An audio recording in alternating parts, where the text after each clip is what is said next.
maximum. Yeah. And then we did this with the glides, glides. Looks like this. Hey,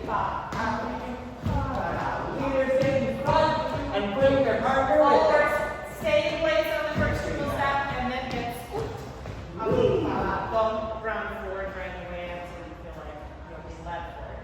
And then we worked on making our tuck turn feel better. So we talked about how you connect really well here, so then you feel when the leader kind of like opens that door. So we did like